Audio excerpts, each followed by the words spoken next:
once again with Christian Miller taking him down. It's time for the Miller's Edge with New York Giants legend and South Carolina Hall of Famer Corey Miller and his son, four-time SEC champion and two-time national champion Christian Miller. Knocked down again. It was Christian Miller. Here is college football playoff national champion Christian Miller on Tide 100.9 and 12:30 a.m. WTBC.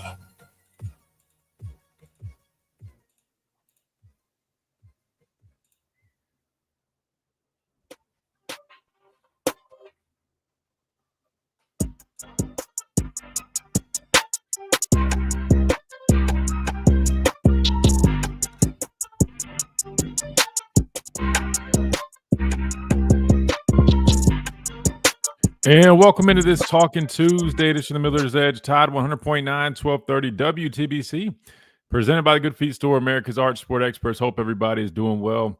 And, man, such an eventful day yesterday. It's kind of like, where do we go today? Well, I know where we go. We go to the people, because yesterday we took so much time to break down what happened Saturday. And, look, I feel like we said plenty, but we hadn't really got a chance to listen to what you guys wanted to say. And I know we've got plenty of people in the chat that probably want to chime in. We'll read plenty of those. Again, we are a live radio show for you guys that join us on YouTube. So remember, you always can call in 205-342-9904. Plan on going to the phone lines a bunch, because obviously you guys probably have a lot that you want to unpack. So we'll definitely be going to the phone lines plenty here on the show, and all the chat messages here. And if you guys still have the app, right, Tide 100.9, make sure you guys download it if you haven't already. Download that way you can leave us app messages there, and we can read all that good stuff there. But spent a lot of time yesterday really breaking things down, and I've also been really taking clips and then put them over on X now, just because, man, I think my new mission, guys, is to help educate about the game. And I've been trying to do it on here, but now I'm trying to take it over to X, because I've seen just so many things, and I've heard so many things that just aren't right. And look, some people probably don't know better. And so I'm like, you know what, man, I'm going to try to play like, I don't know, teacher here or something, Chase. I guess I'm acting like I'm like the football professor. I'm trying to just put people on game so they understand really what's going on with a lot of this stuff. And I promise by no means I'm trying to be a smart aleck or anything, or try to, you know, make people look bad. It's just, I want to make sure what's being put out there is actually what the deal is, right? Because, look, I mean, I played football a long time. My dad played a decade in the league. I mean, I learned from the best, Coach Saban, man. I know a thing or two about this game. And so I love being able to pass on some of that knowledge. And then we'll dive into some of the things that we brought up over on X yesterday. Just a couple of little, things. I brought up the point about the personnel groupings, right? Still seeing that whole thing. Oh, we give up 230 yards because we're in a 4-2-5. I'm still trying to, actively work to debunk that, Chase. I'll bring that back up on here just to kind of further explain it a little bit. If you guys haven't seen that tweet, I'll bring it up just to explain kind of what that whole deal is. Talked a little bit about what was the other thing?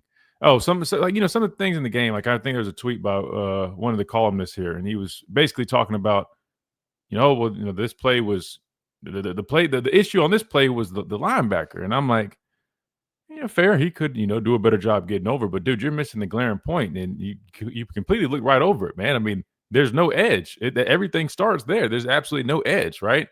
And so my new mission, Chase, is to try to go and try to navigate this stuff and try to just put the right stuff out there. That way you as fans who are wondering, you got all these questions like, what is going on? What is this supposed to be? Was this right? Was this wrong? That's what we're trying to do here on this show now, right? So we're educating folks. So welcome to class. This is day 2, I guess, of class. Day 1 was yesterday. We did a lot of teaching yesterday. Going to continue to do that again today. That being said, if you guys ever have any questions, football-related questions, whatever, you guys, just some thoughts or curious about something, or say you see somebody typing in or writing something about a play, a game, whatever, ask us. I'll give you my my honest take on it and be glad to do so. All right. That being said, Chase, I think you mentioned, did you see the game last night? We've got plenty of football going on, so I've been watching a bunch of it. Have you seen it? I saw a little bit of it. It was kind of in the background doing some homework, but seeing Bill Belichick's face, that kind of told a story. Look, I thought it was, the whole them coming out, the fireworks and stuff, they pumped it up. I was like, damn, this is legit, man. I'm excited. And I'll tell you one thing. I don't know if you guys thought like I was thinking, but I'm looking at that quarterback, that South Alabama transfer. I swore I'm thinking I'm seeing my former teammate Tua Tagovailoa back there. I mean, the way he's operating the RPO, quick hit slant, you know what I mean? Like his throwing motion, he's a lefty. They got like similar statures. I promise you that dude for the first drive looked every bit like Tua Tagovailoa. After that, I don't know what happened. He looked more like no, I'm not going to do that. Anyway, I was going to make a joke, but no, I'm not going to do this. Never mind. He did not look like Tua after that first drive. Hate that for Bill Belichick, man. Spoiled his I guess his inaugural game. My dad's over here making faces. What you got to say about it, man? What I'm saying, I mean, what? You weren't rooting for Bill Belichick. I mean, he's the NFL GOAT. We got Coach Saban, the college GOAT. You got the NFL GOAT coming to college. I'm saying I want them to be good. I think it would be good for college football. Why are you laughing like that, man? See what y'all do? See, that's what people do, right? What we do, man? What y'all do is y'all get caught up in all the theatrics and all this stuff that that the Four Letter Network and all of this stuff, but y'all failed to see that they had 70 something new players on the football team. 100%. They went to the portal and then they did not get any like great players. But the pageantry of it seemed great. Bill Belichick, 6, 7-time, Super Bowl winning coach. He's got the 20-something-year-old girlfriend, blah, blah, North Carolina. You got Michael Jordan, my teammate Lawrence Taylor in the house. Randy Moss was my other teammate. Many of y'all didn't know Randy Moss was my teammate in Minnesota, but he's up in the house. I mean, the stars, the line. I mean, there haven't been that many people in Chapel Hill since a Duke basketball game. I mean, listen, they was packed. It looked great on TV. First drive was just like monumental. And then it all went down from that. I didn't expect anything from this football team because I don't care who you are. You got to have Jimmys and Joes. You got to have people that can make plays. Their defense, that defense last night, let me help you out, Alabama fans. That was worse than Alabama's defense. That was horrible. I mean, Bill Belichick, a defensive extraordinaire, but you don't have any Jimmys and Joes. I mean, those cornerbacks, I think I could have ran some dig routes with 2 bad knees and got some balls. Listen, that's how bad it was. But this is a process. This is something that recruiting and then even down the road, some other, transfer portal guys will come. Nobody expected anything from North Carolina. It was great that they finally got on national TV. Probably not going to be on there again. I mean, but that part was good. But it is something like I expect. I don't think anybody expected anything out of North Carolina. But it's good that he's in the game. They was there covering it. Nick Saban was there. The game day show, Kirk Herbstreit and all that, and the dog, all that was there. But listen, there ain't nothing to call mama, about. No need to call home to mama because that's what I think most real people, football people, expected. Because we knew they didn't have talent. Now, the biggest story that I did like about it was Max Johnson. Former Thankful Texas that A&M this man quarterback. and LSU. And so tore his knee up last year badly. They thought he was going to lose his leg, thought he might be an amputee. And he came back. And the fact that the offense had life when he was in there, getting the ball out of his hands, very accurate, precise throws. And it looked good, but they just don't have the overall talent right now. I mean, North Carolina's a nice school. And I played them like every year almost when I was at South Carolina as an SEC, as an independent. But they're a basketball school, but they're trying to change that whole mindset. But anyway, it is what it is. ACC is what it is. The ACC still stinks, even though Florida State gave them some glory by beating Alabama. I mean, wasn't for that, everybody be saying the same thing about the ACC. But Florida State gave them a little bit of something to cheer about by defeating Alabama. And then, listen, what was more interesting on that broadcast, I watched it, Christian, was Kirk Herbstreit saying that Alabama looked slow. Peep this. He said they looked slow. He said they looked like they had weights around their ankles. That's so I'm just saying what we've been saying is right. They looked slow. That meant they didn't have dudes up there. Whether they practiced too hard and or they was tired, but they looked so far behind Florida State, it wasn't even funny. And Kirk Herbstreit brought that out. And I thought that was extremely interesting that he said that. So hopefully, and I'm not going to beat them up today, but hopefully you got to flush it. You got to move past and get ready and get better. So hopefully they hear people like us and people that said it nationally and respond. And that's going to tell me a lot about who they are. If they don't respond and we see the same things, then I'm going to really, really start barking loudly about the head coach and the leadership of this team. I am because that's where it is. Listen, if players just not good enough, like North Carolina, they didn't have talent, right? Right. But if people are talking about your effort and your discipline and your lack of toughness, that to me stems at the very top, and that comes from the coaches. And that is a problem. So if that does not change, if these dudes are not knocking heads off, I don't care if it's Louisiana Monroe or Wisconsin in the next couple of weeks, if they're not flying to the football, those types of things, I expect them to win big. But if I don't see the effort, if I don't see the toughness, if I don't see them getting peed off at each other when somebody makes a mistake, then I am totally saying Kalen DeBoer is not the guy. And some Mm. people are saying that now. I'm not willing to say that right now. I'm willing to say Kane Wommack isn't the guy. I'm willing to say that right now.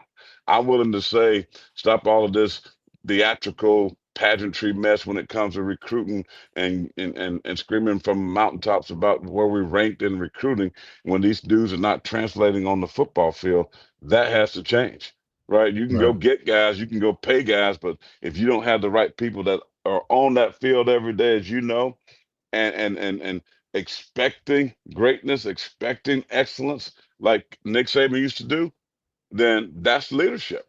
That's just Right. the only way to look at it. So I'm not one to say, oh, just go firing coaches, change coaches. I mean, I know the buyout is astronomical, but something has to change. And if it doesn't Mhm. change here in the next couple of weeks, it just as far as effort and discipline and toughness, assignment and alignment, stop making these errors, mental mistakes, then that comes from the top and that has to change. And if so, if that's the issue, Greg Byrne got to really go to Kalen DeBoer and say, listen, man, I thought about this yesterday. Let me say this real quick, and I'll let you go. Sometimes we can get caught in this trap of wanting to hire our friends because we have past relationships with said coach. And then we get a job and then we go, hey, look, let me go get, this guy, he's in Alabama, South Alabama. I've coached with him before. I'm familiar with him. I know him. So therefore I'm gonna hire him. And then that could be the biggest mistake. Shane Beamer had that. Shane Beamer had that with Satterfield, Mm. at South with the offensive coordinator. He had to fire him. I mean, one of the biggest mistakes that head coaches make is they stay too glued to their homeboys and their friends, and they miss hiring the best coach. And I think this is the situation. I think Kalen Boyd is a good and could be the right head coach, but if you don't surround yourself with the assistants, the guys that are doing the work, that are doing the training and the developing of said players, then you're going to fail. And so he has to look at this thing and be like, man, Kane Woman cool, but bro, this can't happen. And if it happens again, guess what? The pink slip is going to be at your door, and you move on. And so that's where I think Alabama is. I think they got to look and evaluate that coaching staff and say, do we have? He had it with Nick Sheridan last year. It was horrible. He finally got Grubb back. But you got to make these types of difficult choices, excuse me, not choices, but decisions when you're talking about trying to be the best that you can be. You do, and I think as things kind of unravel, they're definitely going to have to continue looking in the mirror and self-evaluate and see what they can do. At least now, obviously, you're not going to see anything drastic, but I think it all starts with how they do respond. And you mentioned it. What's next for this week? Like you said yesterday, I mean, there's only so much you can really tell. You're not going to be able to see much in this game against Louisiana Monroe. A little bit more, maybe Wisconsin. Georgia's going to be a true test. You're back on the road. You're back facing a quality opponent, even more of a quality opponent than week one. That's going to tell us everything. But I just think that something needs to be addressed. And the more it really I sat with it and, thought about this game, man, like at the end of the day, and I mean, the easiest explanation is it's a culture problem. And I'm not saying like, they're bad dudes. No, I'm just saying like whatever. Here's my thing. You can instill, values. You can teach football. You can teach plays, all that stuff, install. But if it's not really resonating with your guys, which I don't think it is, that's on the coaching side of things. You get what I'm saying? Like, just watch like the effort, the lack of emotion, the flatness. That's on the coaches, man. Even like hearing, when Kane Womack was talking about the sidelines like a living, breathing thing. We were so focused on like the iPads and plays. Like the more I think about it, that kind of does sum up, if you think about it, how Kalen DeBoer is, right? He's an X's and O's guy. He's not real vocal when it comes to yelling and getting on guys. I think personally what he's used to is scheming things up, trying to outperform teams schematically, score points, and then letting things kind of just play out. But I think culturally here, I know Cam Newton was talking about this and he was talking about the SEC and whatnot, and I'll pull up here in a minute, but I mean, there's a real truth to that, man. Like, it's just different. You got to have a culture around here that really resonates with the guys. If not, I think you'll continue to get a product to what we saw in week 1, right? And that's got to change. I don't know if Kalen DeBoer can naturally just do that. I think I've heard somebody saying things like, "Oh, well, he can flip a switch." It's kind of difficult for a coach to do that. I know he even mentioned, well, it's easier this year to kind of, I guess address things in a different manner than it was the year prior. But to me, I want to see that, right? I feel like we've just heard so much. I really want to see it. You mentioned Kirk Herbstreit and others having some comments on the game. This was Coach Saban yesterday sharing his thoughts of what he felt after watching that week 1 performance by Alabama. Yeah, well, that's all about what they did last year. Yeah, that creates the expectation for this year. But, obviously for me and for a lot of the Bama fans, the disappointment that Florida State dominated the line of scrimmage on both sides of the ball. Yep. But the good news is every team has the best opportunity to improve from week 1 to week 2. Because really going into the season, you don't really know what you have for sure as a coach. And you're always very anxious about what might happen in the first game. And I'm sure they're all disappointed, players, coaches alike. But they do have a great chance to improve from week 1 to week 2. That's when you usually make the biggest improvement. LSU, Miami, and Ohio State all really impressed me. But I think Texas, Notre Dame, and Clemson all have a really good chance to have great teams this year, too, if they make the progress they're capable of. Yeah. Definitely very disappointing seeing the lack of physicality, just getting completely bullied. I agree with them. I will say this just real quick before we hit this timeout. We're going to go to the phone lines here from you guys and continue to talk about what's next for Alabama, right? Because I know a lot of people are wondering what's coming next. I'll say this.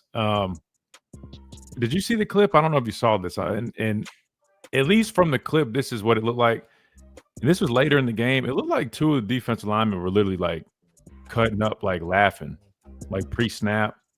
Like, I don't know what was fun, but like, I'm just being honest with you, man. Like, the more I see, clips like that, guys loafing, jogging around, it clearly indicates. And you said this last year, and we knew this was the case. I just didn't want to really say it too much. There's a lack of respect, man. There's a lack of respect for authority. That's just a fact. We heard about it last year about guys showing up late, doing. There's rumors, and again, I don't like speaking on rumors because again, a lot of people just write stuff. But allegedly, people are saying guys like the night before, hotel ordering food, 1 a.m, very casual approach, not too much structure. Again, and I'm not saying that's the case. I want to be clear. I don't know that to be. I'm just saying that's what people are saying. But I do know from what I see on the field, the stuff that people are doing, like the casualness, the loafing, the lack of. That just shows, and you know very much so as a player, they're not afraid of any consequences. They literally feel like they can just get away and do it whatever, right? Look, I got dogs, right? If your dog is not disciplined or trained to respect you as an owner, they're going to pee all over the house, bark to get their way. They don't care. And I feel like it's kind of what we've seen out of this Alabama team the last 2 Yeah. years. You know what I would do do? what they want. Y'all, CJ used to laugh at me when them dogs act the fool. I act the fool, right? You want to run off, and I got to go find you. I'm taking your tail right back to Pets Inc. and you go get somebody else. Because I ain't play that. I mean, it sounds like you. Listen, you gonna order some food at 1. Why are you up at 1? What you doing at 1 in the morning? But let me y'all laughed at me when I said this. I talked about the fish tacos. I tell you, the West Coast guys are different. I know, man. I got friends across the globe. And the West Coast dude, they my boys, right? But they look different. They like fish tacos with a little bit of lettuce on them, But man, I'm from the old school of collard green, pinto beans, and from homemade cornbread, and throw a piece of that fat back. And we all had high blood pressure and probably diabetic. But they was a toughness. There was a toughness that came with it. I mean, like we need some more of them collard greens, pinto bean eating cornbread in the top of the skillet pan and throwing a slab of fatback dudes on this roster. And what I believe, because Kalen the boy is a West Coast guy, you keep serving them these fish tacos and talking about we got to be lean and all this stuff, and you go out there and you get your end drove in the dirt by Florida State. So until we get back to that Southern mentality, Southern fried football, cornbread, collard green, pinto beans, and a slab of that fat back, we're going to see guys getting pushed around. That's all I'm saying. You know what I mean? Wow. It's like, let me bring a food truck. If I was down there in Tuscaloosa, I'm going to have a food truck. I want the blackest of the black soul food truck out there. And we're going to have oxtails. I'm giving them, Caleb ain't going to know about the oxtail. He probably going to know about the oxtails. But, bro, let me tell you something. It's just something about the oxtail, that kind of food, you start to breed up them right dogs. That one man said down here in Coastal Carolina, remember him? I need some dogs. Right now, that's so fitting. We need to find that. We need to play that because Tomato, lamb, Yeah. ram, hog, dog. yeah, hallelujah. Come on. I got beans, greens, potatoes, tomatoes, lamb, rams, hogs, Come on. Hey, turkey, rabbit, you name it. hey. We got Good old Shirley Caesar. I see you, Christian. But listen, you got to make me start shouting. That's what I'm talking about. We need them kind of dudes. Oh, Kind of man. dudes. Mm. But right now we got them, meow. You got cats. Oh, We let's got get the cats. break. Let's get the break so We we need can some get of these them dogs. dogs. We need to raise up some dogs. We need some Reuben Foster dogs. We need Yeah, we some black do. and mild dogs. That's what we need. Hey, they ain't smoking no pipe. They got black and mild. Come on. Yeah. Quick timeout. We'll be right back. Ooh, yeah.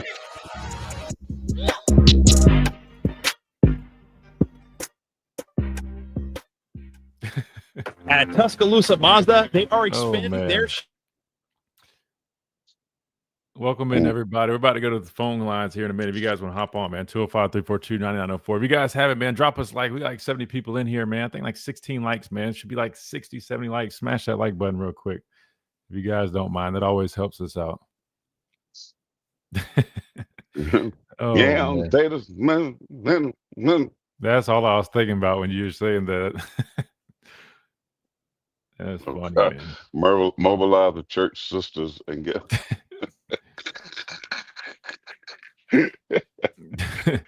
Oh, here's something I was talking about this on Twitter. I'll show you this. So I know a lot of people have been talking about this 3-6 look or whatever they're calling it. But so here's the thing. So all that is, guys, is dime defense. Because I know some people they look at what Coach Womack's calling and they're trying to dissect it and make it real difficult. I'll be honest with you, man. It's really, again, football, there's only so many things you can do. There's just different ways of doing it. So for anybody who's wondering, why are we doing a 3-2-6 and sitting there? So here's the thing. So it's just dime defense, right? And dime just means there's 6 defensive backs on the field, right? Get your notepads out. Take notes if you guys want to. Nickel means there's 5, right? Nickel's worth how much? 5 cents. So 5 DBs. Cinco. There you go. So it's just dime. So if you look right here, this is us back in 2018, senior year, and you'll see the score in a minute. I mean, we were up like 28-7 the first quarter on the road at Ole Miss, right? So as you can see, you got 3 down linemen, 1, 2, 3. You got LeBron Ray, I think Big Raekwon Davis, and Anthony up there. All right. Then you see me mugged up in the A gap, and I know you're like, "Whoa, Christian, you said you don't like mug looks." Hold up now. On first and second down, I'm talking about running downs. This is 3rd and 23, right? Mug looks are for 3rd down, right? I mean, yes, there's sometimes if it's 2nd and long and like pass, you get what I'm saying, right? Situation. Obvious pass situation, yeah. There you go. Passing situation. So here we are right here. We're mugged up again. And why are we mugged up? See, there's always a rhyme and reason for it, right? We are mugged up here. Why? Because we know we have a 3-man rush. And what we always said was, so this is also, let me go back. A 3-man front is called odd. 4-man is called even, right? So right here, we're in the odd front. There's 3 down linemen. The reason we mug up like this in this look, even though we know we're popping out, is to help those defensive linemen. Why? Because it's going to be a 5-on-3 blocking scheme, really 6 if you include the back, right? So you got to help them out. If not, there's going to be doubles across the board. These guys don't really have a chance. And we always had a rule. If we're in odd like this, we always break it to the back. What does that mean, right? We're going to break to the back. So that means that defensive end, he's going to crash in the B gap, and that nose is going to wrap around for contain. Just a little nuance to kind of throw him off a little bit, try to get a little bit of a chance. Because, again, if not, what's going to happen? I mean, you got 3 guys on that one nose guard, the guard sniffing out the edge, trying to help out there. It's hard to rush from a 3-man front, right? So anyway, that's why we're mugged up. What happens is we pop out to play zone, and it ends up being very similar. Alabama, what they did, they had like 3 deep safeties. The way we play it, a little bit different. So we've got Pat Surtain down here, Deontay Thompson up there. You got Shaheem Carter, who worked a little bit as a star. You got X McKinney out there, who's a safety. So you got right now 2 safeties, a star, and then the far corner, the field corner over there, and I can't remember who that is. Down who is that 3 scores. Oh, Diggs. You got Trayvon Diggs up there, right? But anyways, you see what happens, right? So the point of this coverage is, dang, we're already coming back. Hold on.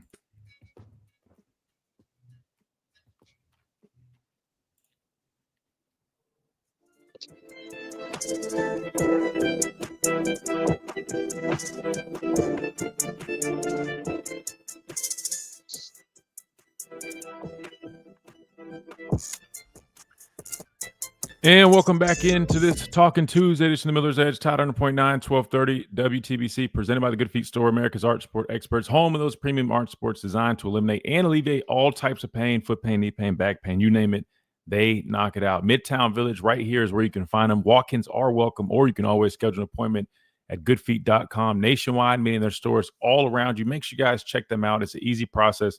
Literally just throw them in your shoes, boots, heels, whatever the case may be, and they get to work helping eliminate and alleviate all that pain you might be dealing with, whether it's quad tendonitis like I had, which was terrible, all that, feeling better than ever thanks to the Good Feet Store and those art sports. So make sure you guys check them out. I promise you guys will not be disappointed. Just step on in there, give them a try. First-class customer service. They'll take great care of you, man. I'm telling you, these things are game changers. Again, that is the Good Feet Store. Improving the quality of people's lives 2 feet at a time. All right, real quick before we go to the phone lines, just wrapping up. I was giving a little bit of a breakdown here. Here's y'all's football lesson for our radio listeners. Let me catch them back up real quick.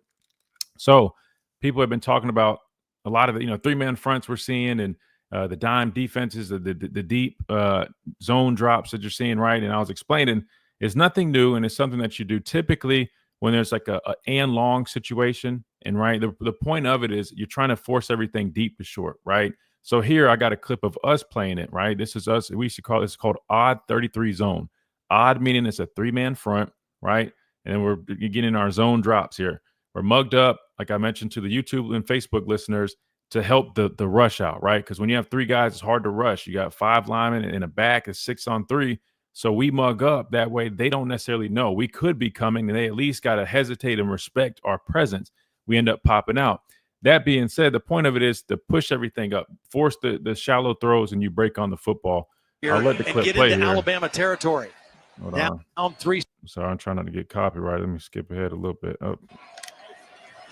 You see the snap, we pop out. You see, like I mentioned, the back was originally to the right. That's why they kept it there. They broke it to the back. We used to always have a rule that just means run a jam or ET. The end ends up selling upfield, going into the B gap, right, picking the hip of the guard, ricocheting inside, and the nose wraps for contain. That's why you see Raycon Davis right here. You see me and Mac Wilson get into our zone drops, right? He ends up dumping it to the I think that's AJ Brown. He ends up dumping it off to AJ Brown on a little curl route or something like that. Just the 3 Yeah, quick little curl or rush. 10-yard curl route. You see me Tom, and actually Shaheem's right there. Mac ended up drifting a little bit. Me and Shaheem, gang tackle right there, get him off the field. So that's the point of that stuff. So again, situationally, when it is more, obvious passing situations and long, again, 3rd and 23 here. I think for Alabama it was like 3rd and 13. It's basically like protecting the sticks, trying to prevent the first down, forcing the shallow throw, and breaking on it. So if you're wondering like, oh, why are we doing that? In that situation, that's that. Now, you don't play that defense all the time, and I'll dive into a couple more things later on, some of the other defense that you might have seen that you might have been wondering about here in a little bit. But we need to go to the phone lines because I promised we would do that. 205-342-9904. We got Mike from New York up first. Mike, welcome in. Hey, good morning. How's everybody today? Oh, man, can't complain. Mike, how's everything, brother? What's up, Mike? Not too bad. Everybody coming off the ledge. We all good? Or I think so, man. Okay, all right. I've been there. Everybody. I mean, one title in 31 years. When Coach Bryant retired. So, one of the good things is the difference between those two eras. I don't think a lot of people are talking about it. At the top, I think at the real top, we got, athletic directors committed to having a good product for us. I think Courtney Morgan has a real good resume where every place he's been, he's put good people on the field, including here. Mm-hmm. And DeBoer's won everywhere he's gone. So this is what makes this really head scratching, I guess, what's going on. And then, all the rumors about the guys getting takeout food at 2 a.m. and their girlfriends and stuff. I don't know if that's coming from other schools or what, but I don't listen to it. But yeah. I guess that's the real head scratching part right now. Is it's just you got all these pieces in place, and what is it going to take for them to come together? I mean, effort. I mean, I appreciate what the pastor's saying about money, but probably has something to do with it. But I mean, Ohio State had the highest payroll last year, if you want to use the word payroll, and won the title. So it can be done. It's just head scratching, and I guess that's what makes this more frustrating than when Coach Bryant retired. Well, it can be done, Mike. If you got the proper leadership that is able to give dudes money, but also demand excellence, right? You demand top-notch performance. You demand practicing the right way. You demand being disciplined, even if it's true about the hotel and chicks running up to the room and getting you chicken wings at 1 or 2 in the morning, whatever they're doing. You got to be disciplined. You got to have the leadership that's disciplined. And that's what Ohio State and Ryan Day was. So I agree with you there. But I was just saying, if we're giving you, I'm not saying we, but if you're getting paid, exuberant amount of money, right, to sign and then come there and play football at a prestigious university like Alabama, and then you get those types of performances which we watch and have the stomach on Saturday, then there need to be something in your contract the way we start taking away. If you're not performing, at a certain clip, nobody's giving you free money. I mean, listen, money's supposed to be earned, right? That's the way of the world. You work hard, you get celebrated, you get rewarded for doing great things. That was what I was saying about the contracts in the NFL. You played hard, you end up playing more percentages of defensive snaps or offensive snaps, or you got so many sacks or interceptions or receptions. They had to reward you for it. But nobody's gonna give you $10 million for 9-4. Right, nobody pays. You get anybody with Alabama, people wanting to come there to go 9-4. They give you $10 million to get yourselves back into the playoffs with a chance to win national championship. That's all I'm saying. And if you go out there and perform like that, that's just not the culture and the standard. Then that tells me there's an internal problem. That's all I was saying. Yep, absolutely. And I think what I also see is a lot of the fans, even the younger fans who don't really have seen a lot of this type yet, us being under 500 and maybe not even being ranked this week, who knows? But I guess it's just confusing for all them as to what's going on, what's happening. But it's been there before. The pieces are in place. I just don't know what's gonna pull it all together. I just don't know what's gonna put it all together. But something's got to happen quick. I would say. But I think as fans, the newer fans, at least that I know of, I shouldn't say newer, the younger fans, they've kind of lowered their expectations too. I know everybody's screaming like it's championship or bust or whatever, but I think a lot of fans would have been happy with making the playoffs this year and maybe winning a game or two, which is, short-lived for when Coach Saban was here. Yeah. I agree. Yeah. I agree with that. Yeah, I would just say, and I said this when Coach DeBoer first got here. I think number one, I mean, you just got to be realistic, right? You're not going to see. I know it happened with Bear Bryant and Nick Saban years down the road, but the reality is, I mean, the chances are very slim to see another run like Coach Saban had, right? When we were just running the table. Could it happen? Yeah, sure, anything can happen. But I mean, especially nowadays with this portal stuff, people talk about, oh, well, it's a portal team, like they don't have chemistry. Well, again, if you do it right, we obviously see what can happen. It's no different. I mean, you look at basketball, right? People can go transform a whole team with the portal. So if you do it right, yes. If you get the wrong guys, it's not going to be worth anything. We saw Florida State go get a lot of guys last year. It was terrible. This year, I feel like they paid attention to who they're bringing in, and maybe it's going to work out a little bit better. But I'll say this to answer your question about turning around, Mike. Look, man, it's the biggest issue right now, and I said this yesterday, when you look at the defense and whatnot, it's not necessarily the scheme. Yes, there's a lot of stuff schematically that I think needs to be looked at. However, the biggest, most glaring issue is the effort, the lack of physicality, the lack of toughness, and guys just not really having that passion that we've seen out of Alabama. That needs to be cleaned up. And how do you fix that? Cultural. Right. That's a cultural problem and a leadership thing. No, there's no other way to put it, man. So that starts from the top down, and hopefully we see some changes. All that stuff you've been putting on X is really helping, like us average fans, how we look at the game a little differently, but also the reporting that you came back from for practice, saying how they're getting after each other and stuff like that. And then, they go out and do that. I'm like, I'm sure you were seeing what you were seeing. You always report accurately. It's just how you guys banging heads and hurting each other in practice. And then, you go out there and tiptoe around Florida State. Yeah, that's why. I mean, again, practice did look good. I never thought that we were going to go down to there and get out-manned or out-physical like that. Again, because practice had been solid. My thing was that's what I was most shocked about. That's why on my take, I just said I feel like Florida State has a recipe to cause some issues for us. But it wasn't about anything I was saying with us. I had confidence in what I had seen in practice. But Mike, we're going to roll on these full lines so we can get it. We got a bunch of people lined up. Absolutely. So. We'll catch you guys at Wisconsin again. Yes, sir. Sounds good, brother. Stay well in New York, Mike. Keep New York right, brother. Yes, Keep sir. Right. Hey, I'm in the red part of New York up here, my man. Don't worry about it. Oh, wow. There you go. All right, let's keep on rolling. We got Marty from Arkansas up next. Marty, welcome in. Hey, guys. How you doing today? What's up, Marty? Hey, Marty. Everything's fine over here. But first of all, Christian, everybody hates Alabama. Everybody hates it. I'm getting fed up so bad right now that Arkansas fans, you look, you don't play us and we would beat you. I said, yeah, you're rushed. Florida State was a good program for long years on the bottom, but they rushed the field. I'll guarantee it. If Georgia beats us over there, they're going to rush the field. Everybody, and that's what the coaches, that's one thing Saban knew. Saban knew coming in, everybody was out to get Alabama. I don't think these coaches or these players know that Alabama's their Super Bowl. If they beat Alabama, we beat the best in the South because we're the best team in the South. Right. We have been since 1925, and we always will be unless these. And I'm like your dad. Go out there, get one of them chains and one of them, whatever you call them, and lock those cars up. They don't get them back till they do something right. No, I'm serious. Lock them up and don't let them go. And then stick them back in Bear Bryant's hall, where Bear used to have all of them, and stick them there and feed them weenies and barbecue beans. There we go. They don't get steak. They don't get nothing but barbecue beans and weenies until they know how to play. Just like they did when they play.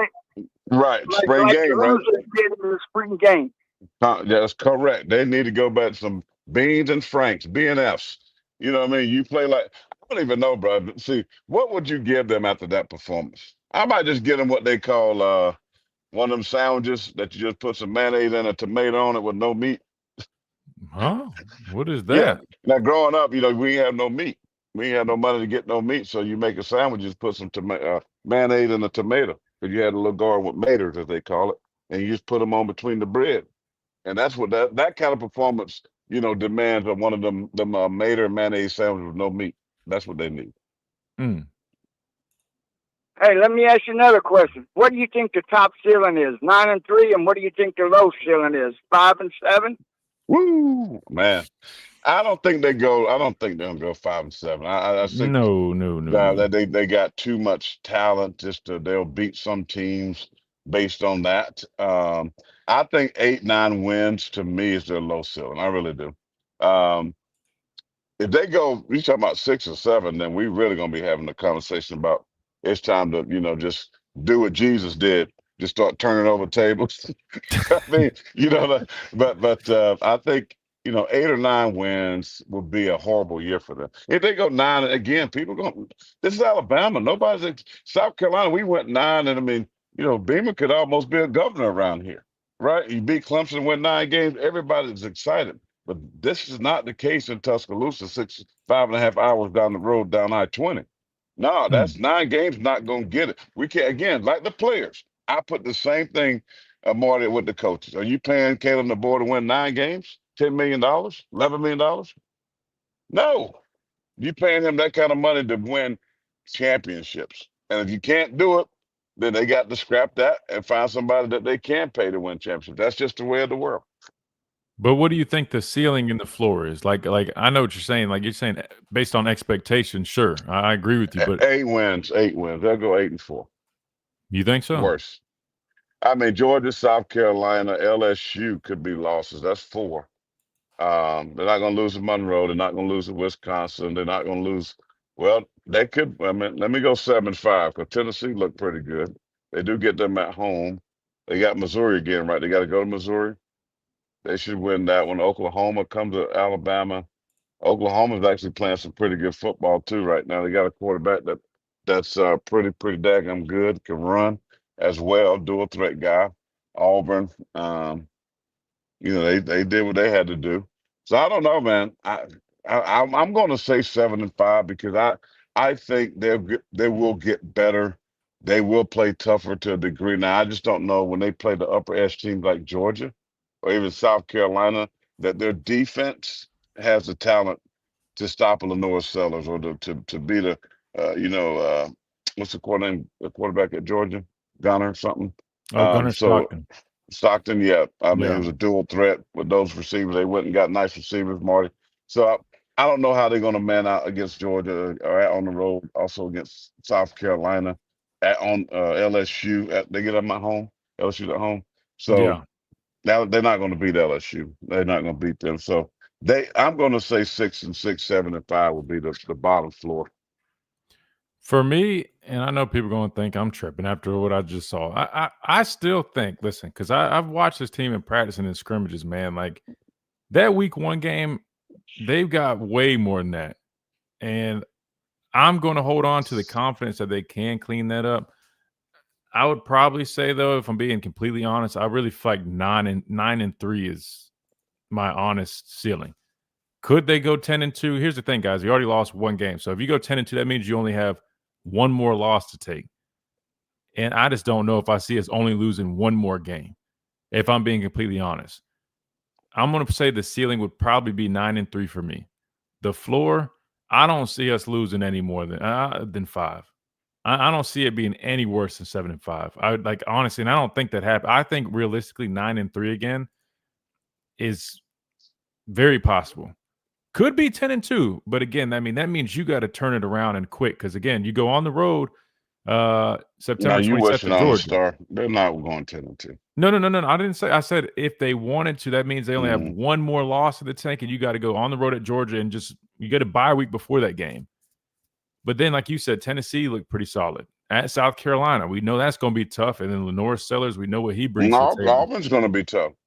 I think, yeah. Well, yeah, Auburn on the road is going to be tough. Like you said, Oklahoma looks solid. LSU, we know they look solid. I think 9-3 is pretty realistic. But again, that's just my take from where I'm at right now. And I hope it's 10-2. I hope it's 11-1. I don't think I can just I would be lying if I said I I hope I hit the lottery and I don't even buy tickets. This dude is a joke. All right, Marty, we appreciate it. We're going to hit this next time out so we can keep on rolling, brother.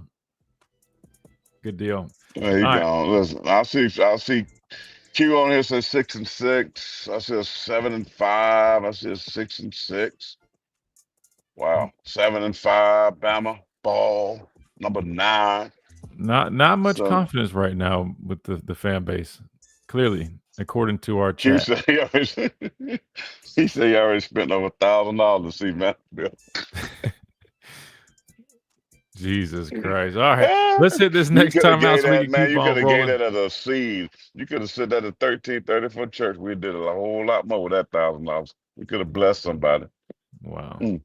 We're going to hit this timeout so we can keep on rolling. Got some more calls to get to. That way we can dive back into this breakdown coming up. We'll touch a little bit on the offense on the other side too. Plus, we'll see if there's some interviews. I don't know if they'll have any more media availability this week. Wouldn't shock me if they didn't, but we'll check on that as well. All coming up right on the Miller's Edge, Tide 100.9, 1230, WTBC. WTBC. Hit the wrong button there. Let's go back to some film while we're on break, though. Like, if you watch this first drive, man, like, I just don't know where this went again. 55 yards first drive. Now, they got swallowed up on this one, but what I was trying to point out here was, I don't know if you peeped this, but you got a true freshman at tight end. Welcome to, well, not the SEC, but welcome to college football moment. Gets blown right up in the backfield. Proctor done hardly, touch anybody there, and plus they ran a field pressure over here. They brought their nickel or whoever that guy is. So again, bad play there. But if you go back to where is that one thing right here? I mean, look at the push, and that's is that Big Harold right there, or is he 5? I'm getting confused. I'm pretty sure that's him. But anyway, I mean, you look at the movement. I mean, you got him blocked 8 yards down the field, damn near. Again, I mean, the first drive, very solid. I will say, though, I didn't get to mention, we didn't talk too much about offense yesterday. I will say this. Parker Brailsford had a solid showing, right? Which doesn't necessarily shock me. Again, he's one of those guys that he's a good football player, man. Little undersized, but he's a really good football player. And I talked about him preseason that I think he's one of the best centers in the country, if not the best. And he actually had a pretty solid game. Him, Bernard, again, Ty was not bad. He did what he could. Definitely had some mistakes. But outside of this first drive, I think Kevin Riley was a bright spot. And I'll be honest with you, that actually doesn't shock me, because in the scrimmages, man, he was running like that in the scrimmages. It was hard for me to get a good gauge on it because he was, working with the 2s and the 3s. But he ran hard. And he's the smallest back that they have in there, but he didn't run like it. So he actually was a bright spot. But the other thing I wanted to point out too, man, you just watch this whole tape, bro. Earl Little was trying to kill somebody out there. And like that type of, playing with those types of instincts and physicality, man, like that's what we normally do. And that's what was so disappointing. Like, and Cole Kubik was saying exactly what I was saying. If you just watch the tape the whole time in Alabama, we were absorbing, taking taking contact, right? Catching blocks. And you watch them, and like it's like they were the hunter the whole outside the first drive. We were the hunty. They're the hunters. We were the hunty. That's what coaches always say. Trying to find that clip of Earl, man, just coming down to smacking stuff, dude. You could tell he was playing, but it was personal to him. He said, "Y'all ain't really want me like that," but Dr. Crystal said. What she said? Sorry, I was on the other screen. Did you see the FSU player that rubbed his private across Bama player's forehead? And bro did nothing about it. Yeah, that's what Dr. Crystal said. No, I did not see that. Wait, that's crazy. No, I ain't see that. We saw that. Let's see. Trying to get this Earl Little, man. I told you he was everywhere, bro. Playing his old team. That's the kind of dude that they would normally get, like him. That's the kind of dude I'm talking about. Edge on Tide 100.9. Well, I can't remember where they had him at first, but I just remember I was talking to them. They didn't think he was a great fit. Didn't feel like he was fast enough to play one spot. Well, he looked pretty fast to me. No, he looked good.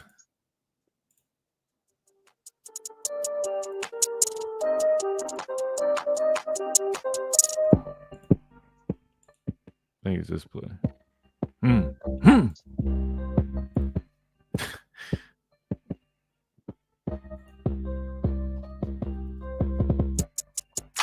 And welcome back into this Talking Tuesday. This is the Miller's Edge, Tide 100.9, 1230 WTBC. Sorry if you heard me making sound effects. I'm watching with our YouTube stream again live on YouTube at the Miller's Edge.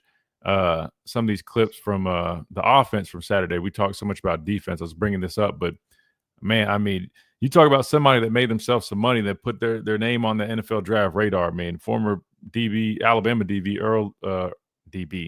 Earl Little Jr., man. I mean, just coming down with violent intentions, man. Didn't see that out of our secondary, unfortunately. Didn't see that. You had Earl Little, but you want to give other people who are nice guys, who are fish taco eating players, cars and NIL deals, and you let guys like that leave your pro.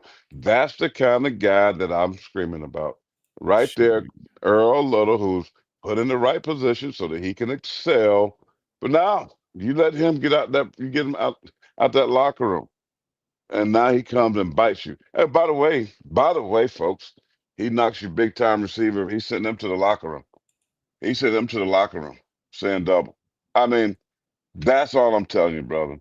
Like, you go get all these fish taco dude. They're nice. I mean, it drives me nuts when these coaches kept telling me how nice a guy somebody is. Kalen just said the other day, these are a bunch of nice. You're right. We know it. Because they show it. They are too nice. You can be a guy that plays like Earl Little and be a nice guy when football game is over. I wanted to be nice when the game was over. But during the game, you thought I was straight from the macaroni, collard green, poke skin, fat back eating type of dude. Because listen, and you talking about somebody rubbing something on me? Oh, no, I'm thrown out the game, coach. I ain't see that part. I'm telling you, you do that right there, I'm thrown out the game. Because I know you say, well, Corey, nah, but I didn't play that. My dad, he was a nice man. My dad didn't believe in it, but he always told me, he said, always, they do something to you first, he said, then you better respond. He always said that. Now, you don't go start nothing. You don't talk trash. But if they do something to you, he says, I give you the right to strike back. And that's what I did. But in a game, because it was legal, I struck first a lot. Because I'm going to try to get you up out of there. That's fair.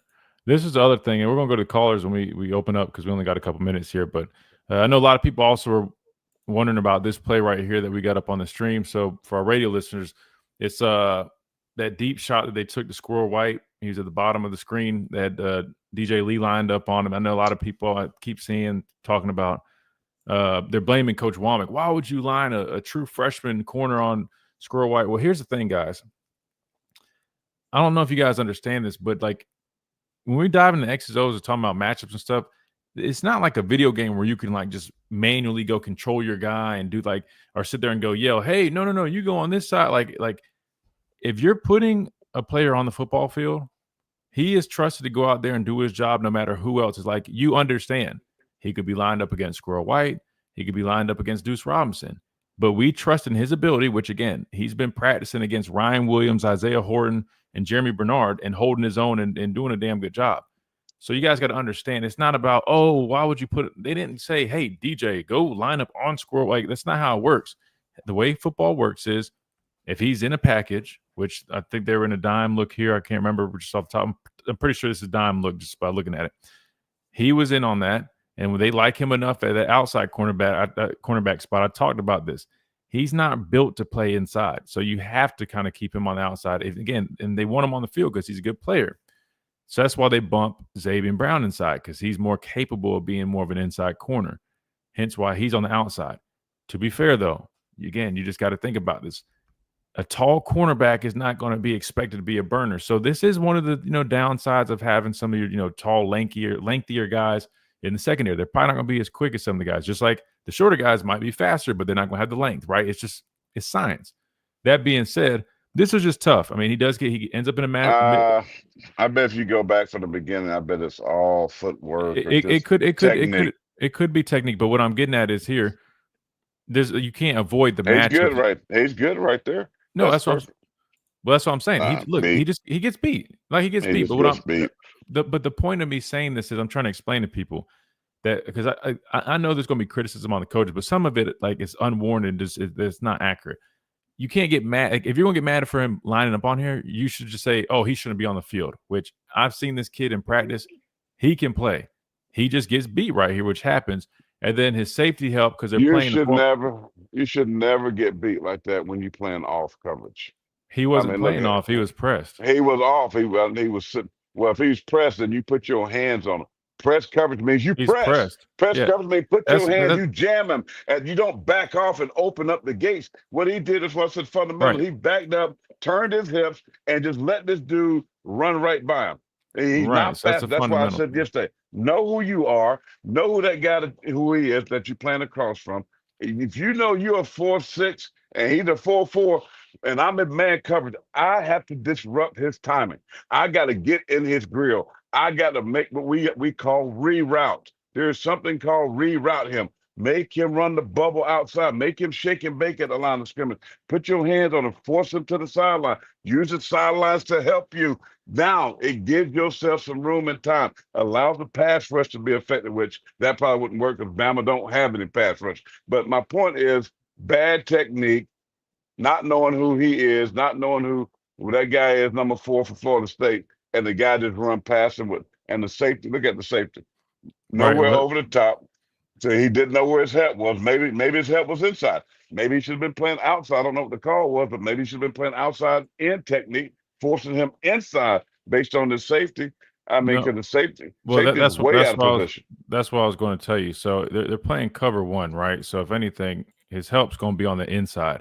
And this guy, right, exactly. And this guy has a hard job to do, right? Because in cover 1, right, you got one high safety. And what they ran Seattle, which is 4 verts, right? They literally ran this 4 verts down the field. He's in a compromised position. He can't be overly influenced over here, say, oh, I'm going to help DJ out because, look, you got other guys running verts down the field that also. And I think Keon ended up dropping as like a robber in the hole. So I'll be honest with you. Good play call by Florida State here. And if I'm being completely honest with you, they probably knew that we were more than likely playing man. We did disguise it as a too high show and then got to this. But obviously it wasn't good enough. I think they probably just said, hey, they like to play man on 3rd down.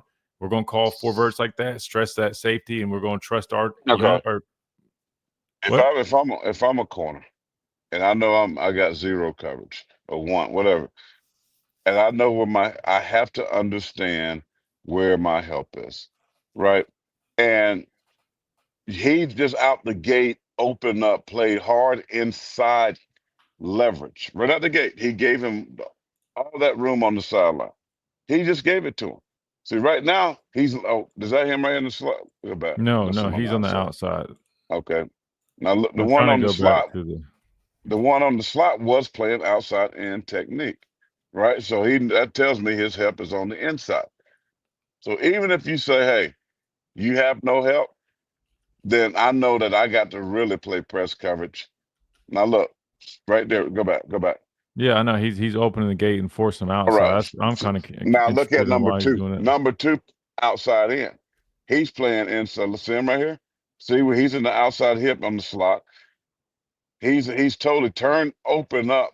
He's opened up so far that now he's got to redirect and try to run with this fast guy. He's beat already. He's beat like a drum. Bad technique. Look, turn and run. Now it's a foot race. He's past the 5 yards. You can't touch him.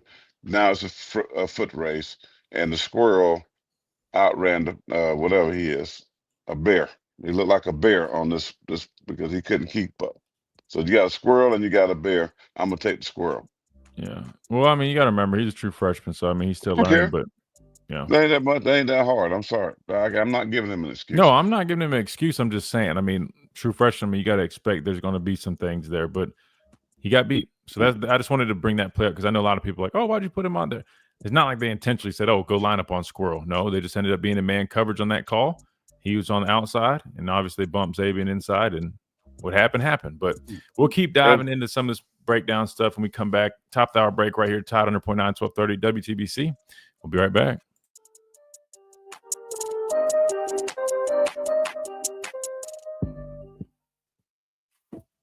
TBC Tuscaloosa. And W2. What's the other thing I wanted to bring up? Here, I'll just we'll go to the Twitter because I know that I posted those things. I'll read some of the people that's posting. They like to hear it, don't they? Oh, wait, you talking about read the chat? Some of the chats, yeah. Give them some love. Let's see. This is a blocking, catching, and tackling problem, i.e. coaching. Yeah, that's what I'll say. I mean, schematically, yeah, there's always going to be things to complain about or say needs to be better. I mean, just like the mugging looks on the first, second down thing. I mean, there's going to be those issues, but you're 100%.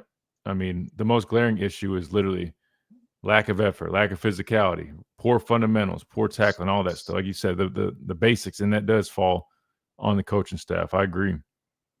Horrible play call on defense. We're not adjusting at all. I mean, you're talking about this specific call? Or you're saying in general?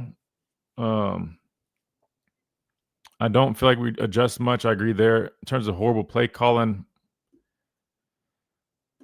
it's hard to tell, G-Man, because I'll be honest, sometimes, man, if you just watch the tape from Saturday, really, a lot of it was just we poor execution, poor fundamentals. I mean, and I'll be honest with you, I think some of the calls would have been just fine if you just executed, but nobody was executing. Nobody was playing hard. So, I mean, it's hard to even say, the whole game. Yeah, I mean, yeah, there's definitely a lot in there that I didn't really I wasn't too big on, but again, I'm gonna keep going back to I think the bigger issue is everything we mentioned before. I mean, I think even if you call better plays, if the guys aren't out there executing or showing effort, showing any toughness, I don't really know what else you can really do as a coach, honestly.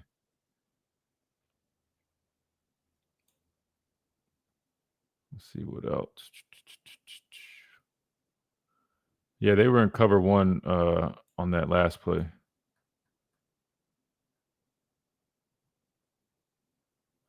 I agree, Christian, but Gus always goes deep on third and long. He's been doing that for years as film study and coaching. Well, like I said, I mean, that was a good offensive play call. They knew that we probably played a lot of man coverage on third down, which we do, and they wanted to attack us like that. Yeah, that's why I gave credit to them. I think it was just a better call offensively right there. Let's see. Damn, we got I miss Pete Golden. But I thought, but y'all always tried to tell me how terrible he was. And I kept trying to tell you guys it was not Pete. Pete won the prom. Pete had like the top defense in the country last year, Ole Miss. Can you tell Chase to play I Need Some Dogs? I sent it to you. I Need Some Dogs. Is it going to get us copyrighted though? No, I sent it to you. But is it like if it's a regular song? No, it's not a song. It's a coach press conference. Oh. I texted it to you. Well, brother, I'm doing the show. Me too, but I got my phone right here. But you ain't running it. You're just talking. Well, I get paid a big bucks. To talk. Let's see what else. Put Horton in the slot. Right, I got one more segment, then I'm gonna have to do some stuff. All right. Oh man. I don't. And maybe Ryan wasn't comfortable playing inside. I don't know, but something was off with him for sure. I saw Compacts was in here. Compacts, good okay. I see Stephen Kelly said join late. What's the topic? Alabama. A lot A lot. Q, where you at, Q? I should coach, man. I'll be honest with you, man. Too much of my time, brother. And then nowadays, I'll be honest. I don't think I could. I don't think I could deal with kids that don't listen, bro. I feel like I'd be wasting my damn time. I feel like I'm wasting my time, unfortunately, man. You got to fight. Huh? You got to fight. What fight? They ain't gonna listen. And if I'm a leader or a captain, oh no, I'll be telling the coach, take him out the game. Champion. I can't fight no player if I'm coaching. I mean, I guess unless in the league, I mean, my coach about fought my teammate, but they're the same age. It's a little bit different.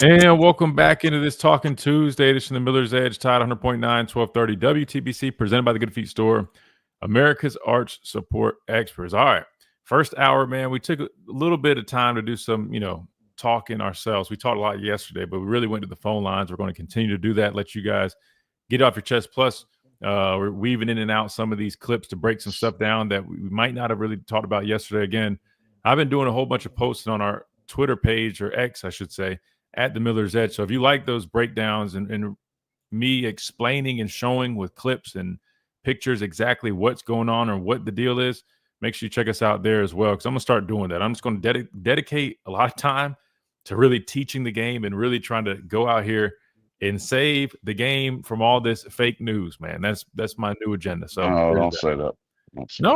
I'm saying there's just a lot of stuff that people post that's just not, and then some of it's not completely wrong, but there's a lot of stuff that's missing.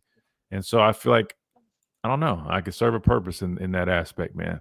All right, let's go back to the phone lines, 205-342-9904. We got Turner from South Kakalaki. Turner, welcome in. What's up, guys? How are y'all? Man, hey, what's up, Turner? Man, Corey, you're making me hungry talking about all that good food now. You need to stop. Go back and get him some Kikis.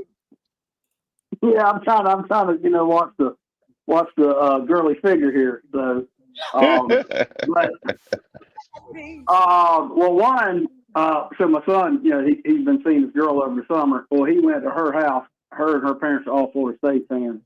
So he got an earful over there. I told him, I said, well, you didn't have to coach yourself. You could have come to Dad's house, but he's all about her right now. But,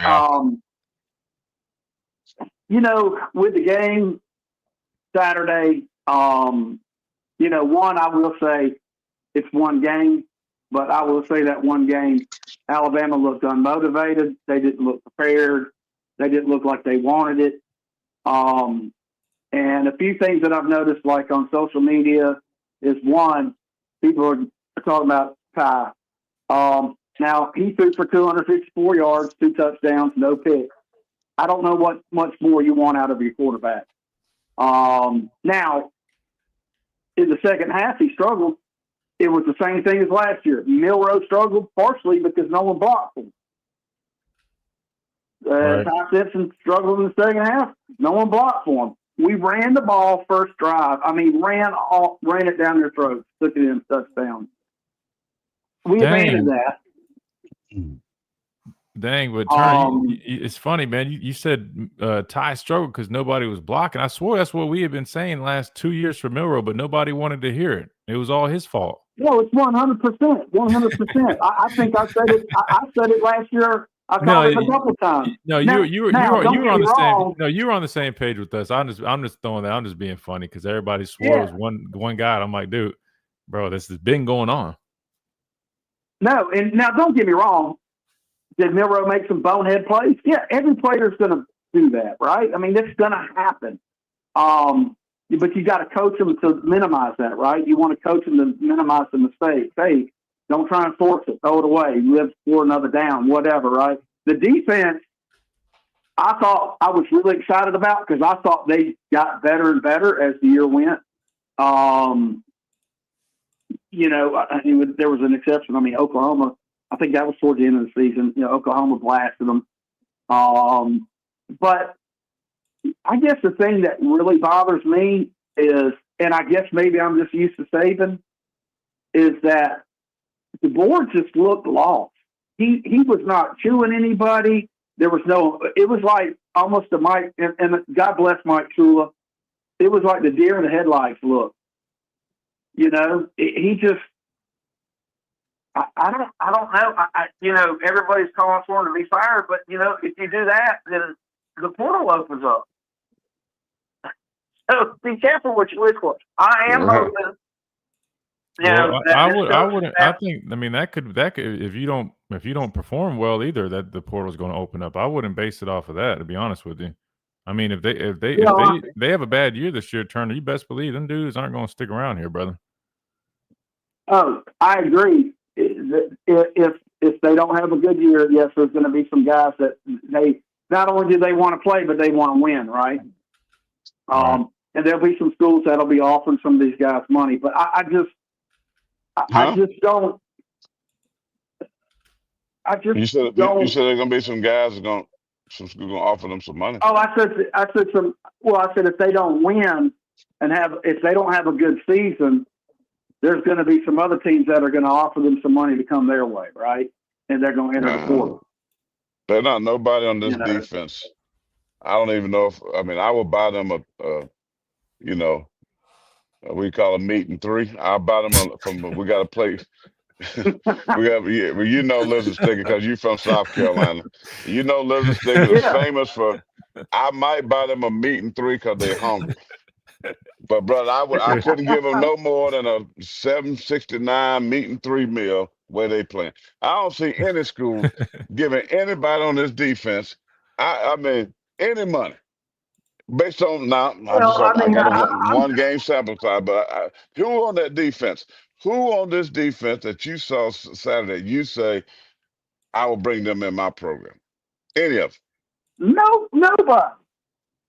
That's the problem. Bray Hubbard, I had high hopes for him. There's one play, now that may have been the camera angle, but it seemed to me like he was a nonchalant jogging out there. I mean, my son could have run faster than him. He plays outside linebacker. Yeah, I don't know. My son would have at least tried to light boys up. Now, I mean, he's only 5'10", 180 pounds, but he would have tried a hell of a lot. I sent you that text.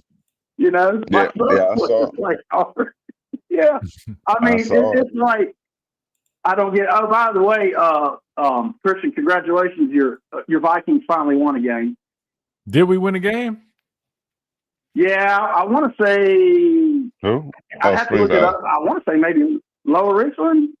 Oh, well, that ain't really saying much. That's kind of like Alabama beat Monroe. Well, that's true. That's true. Yeah. Hey, but we'll take a dub is a dub, man. A dub is a dub. Yeah, but I mean, I don't know I just don't see, like Saban. I tell everybody, if Saban would have been on the sidelines Saturday and saw those guys playing like that, he would have died of a heart attack from yelling so much. He would have had a coronary artery explosion. He would have passed away on the field. He's been so pissed off. Let me give you a stat that's real. Nick Saban lost 4 games to unranked teams at Alabama in how many years was he? 17? Oh, yeah. I got it pulled up right here. 17. Kalen DeBoer has already lost 4. 235 and 4. Kalen DeBoer. Look at this. Man. Look at this. Oh my God! I hate you showing me this right here. 14 games, 4 unranked losses. Let me shout this for the folks up in the upper deck at the church. Kalen DeBoer has played 14 games as the head coach of the Alabama Crimson Tide. He already has 4 unranked losses, where Nick Saban in his tenure 200 In 35 games, only 4 losses. So Yeah. this train is on the wrong tracks and is headed for a head-on collision. Because if this don't change, I know that buyout is crazy. There's no way you can give free lunch money for this type of performance. I'm sorry. It's just, if you're going to pay me 10, 11, listen, when I got a new contract back in the day in when free agency hit the National Football League, here's where I went from, guys. I was a 6th round pick. I got a $35,000 signing bonus where they asked me, did I want 20s, 50s, 100s? They paid me so low they were gonna pay me cash. That's how big my signing bonus was. I made 90,000. So okay, that's 25, but I end up making 200 and change based on performance-based bonuses. I got the free agency, okay, in '93 when the New Orleans Saints wanted to sign me. I went from 90 to 175, I think, and then that third year was the last year that Plan B. I went from like 300. That thought my 4th year, I went from that to making 7 point something on a 4-year deal, right? And the reason why, because my play, right, the way I played gave me that contract to become one of, at that time, of the highest paid linebackers in the National Football League, right? I also got a bonus of 200-something thousand because they put in my contract, if I had more sacks than Lawrence Taylor, then I had another big, almost $250,000 bonus. They never thought that was going to happen, but it happened. My point is this, right? You get paid based on how you perform. And right now I'm talking in the terms of head coaching. You know, they weren't gonna give me that kind of contract for getting a half a sack and 22 tackles in the season, right? They ain't gonna give me that kind of money. So Kalen DeBoer is as nice and as great, and I love his heart. I love this heart. And this is not personal.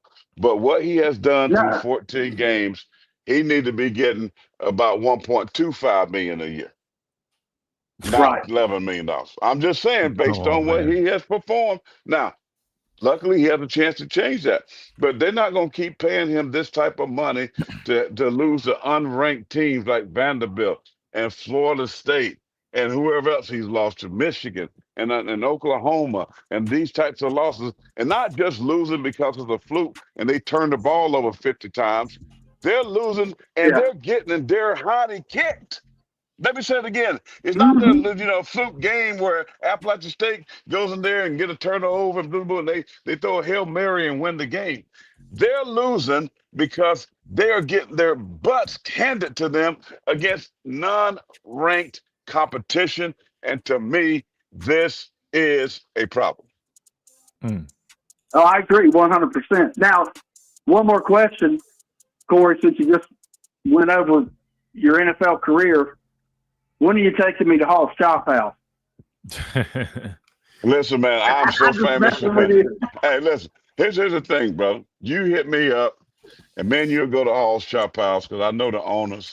And man, and we're gonna go in there. We're not gonna eat no big old steak, but we're gonna go there for lunch. They got one of the best cheeseburgers in the world.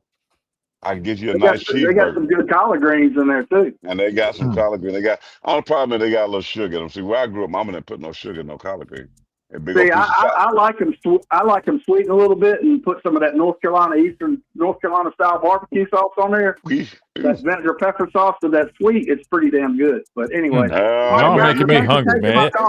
Always, Turner. We appreciate you, brother. He's making me want to speak in tongues. Like my buddy said, he went to a church one time, and I got to go. I'll leave y'all with this. He went to a church that they all spoke in tongues, and he never was able to speak in tongues, which is in the Bible. That the Holy Spirit gives those gifts to certain people. And he said, man, it was so much fire in there, and he just started speaking, and all he knew was he was getting ready to buy a Honda. So he just started saying, I want to buy a Honda, I want to buy a Honda, I want to buy a Honda, I want to buy a Honda, I want to buy a Honda, I want to buy a Honda. That was his level of speaking. That ain't no damn tongue. That's more like the auction man. That ain't no preacher speaking tongue. That's a damn auction man on A&E on Storage Wars. You sound like the dude from Storage Wars. I want to buy a Honda. I want to buy a Honda. Yeah, he'd have better luck being the auction man on Storage Wars on A&E. All Oh, right, we got. I gotta go. I gotta speak of it. I do gotta go eat. All right, go eat, man. Appreciate you.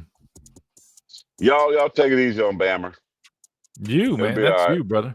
That's you. Don't worry. We're about to get back in. We're gonna got a couple phone calls, but I'm gonna get back in to break some stuff down. Weeping may endure for a night, but joy cometh in the morning. Let's just pray for some joy.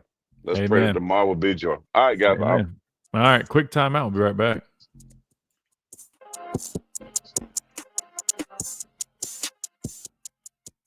I'm attorney Stephen. All right, Michael. See, now you led me to this point. Now you did spell play wrong, but I'm gonna let you slide on that one. It's all right. But the more important thing here is we just talked about this, so here we go. We'll do this during the break. So, Michael, all right. So this is a tweet I put up yesterday, right? So if you can't see, I'll read it for you guys. For the folks that keep blaming everything on the 4-2-5. So let's go back real quick just to preface. 4-2-5 is just nickel defense. 4 down linemen, 2 backers, and 5 what? Defensive backs. You guys guessed it. All right. So when we talk about 4-2-5, right? I know it's so easy when you hear pundits, random pages, people that are in the media, they talk about it and they say all these things. But guys, the reality is 80-90% of college football is playing a nickel defense, whether it's a 3-3-5, 4-2-5, right? Everybody's playing it. I know you might ask, why are people playing it? It's so terrible. Well, here's why, guys. You don't really have a choice. Football is about matchups, right? The job of the coordinators is about creating matchups and putting their guys in position to make plays, right? Here's an example. People say, oh, it's the 4-2-5's fault. All right, well, here's Alabama from Saturday this season, right? Kane Wommack's a coordinator. What defense are we in, right? What personnel group are we in? Let's count together, guys. Let's go. We got 1 down lineman, 2 down linemen, 3. Okay, so that's 3 linemen. All right, we got 1 linebacker, 2 linebacker, 3 linebacker, 4. What does that make, guys? That makes a 3-4 defense. But I thought it was all because of the 4-2-5. Wait, we also run a 3-4. Wait, really? Yes, guys, because nowadays you have to be multiple. Why are we in a 3-4? That's the next question I'm sure you're asking. Well, let's look at the personnel of Florida State. All right, you got 1 running back, so that's always the first number, so 1. And then how many tight ends? You got 1 tight end, and there's also 1. You can see him tucked in there right there. That makes 12 personnel. All right, now we're on to something. 12 personnel, 2 tight end looks. You want bigger bodies in there, right? You want to hold up better against the run. So we went with the 3-4 defense, plus a 2nd and 7, right? 4th quarter, 24-17, right? They're obviously probably going to try to take some clock. A good chance of running the football. So we're going with the 3-4 look. That being said, we still were struggling to stop the run. So you get what I'm saying, man? Like, it's not just about the scheme. Like, again, and I'm not trying to pick on you, Michael. I'm trying to use this as a learning lesson because so many people just throw that out there and it's just not accurate. I just pulled this up. This is the first play, right? This is the first play from Ohio State's defense last season against Indiana. I know you're like, wait, why are you showing Ohio State? Well, Ohio State statistically allegedly had the number 1 defense in the country. Okay, right? What defense are they in right here, Michael? Let's count together. 1, 2, 3, 4 defensive linemen, 1 linebacker, 2. That's a DB. What defense does that make? That's a 4-2-5 defense. And this was the number 1 defense in the country last year. Why are they in that? Well, let's look at the personnel of the offense. Okay. Let's go back. Sorry. All right. So you got 1 running back. Right now I'm counting 1 tight end. Right. So that's 11 personnel. Right. When if you have 11 personnel, you can only have 5 eligible guys, meaning if it's 11 personnel, there's 3 receivers. So you got 3 receivers. It's all about matchups, like we just mentioned. Running a 3-4 right here, you know why you don't do that? Number 1, this is more of a spread look. Number 1, right? Slot formation 2, or 2x2 formation. And then if you're in a 3-4, what that is you're replacing this guy with the linebacker, okay? So when you replace this guy with the linebacker, you see this guy coming in motion, depend on the coverage. There's a good chance, though, if he's got a slot guy lined up to him, he's going to be responsible in coverage for him, especially if you're playing some form of man. Why might that not be a good idea? Well, you tell me. Let's watch this clip together. Hold on, we got to come back. This is Miller's Edge on Tide 100.9.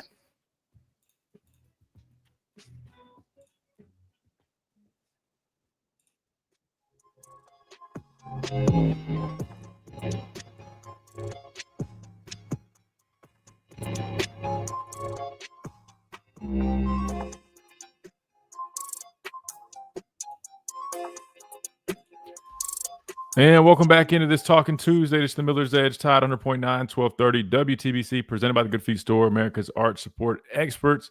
All right, let's go back to the phone lines real quick so we can knock these out and keep on rolling. 205-342-9904. We got Ram up next. Ram, welcome in.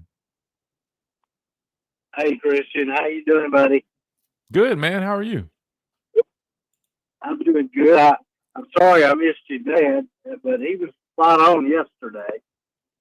Oh, yeah. And you may have been through this. And, well, one thing I want to make a comment about getting, your enthusiasm for a game. And, the way I have always looked at it is if you want to win, you don't need to have get chewed out the whole team. I understand chewing out a player for making a mistake. But there ought to be some incentive. There ought to be something inside of it. And when y'all, it's like you said, if somebody had mouthed off prior to the game that on the team that y'all were going to play, he was going to pay a little price for it. Yeah. We didn't. And Christian, I know y'all have probably talked about this ad nauseum, but I even noticed that they weren't staying in their lanes and gals sometimes. Right. It looked like they were cheating. Am I right about that?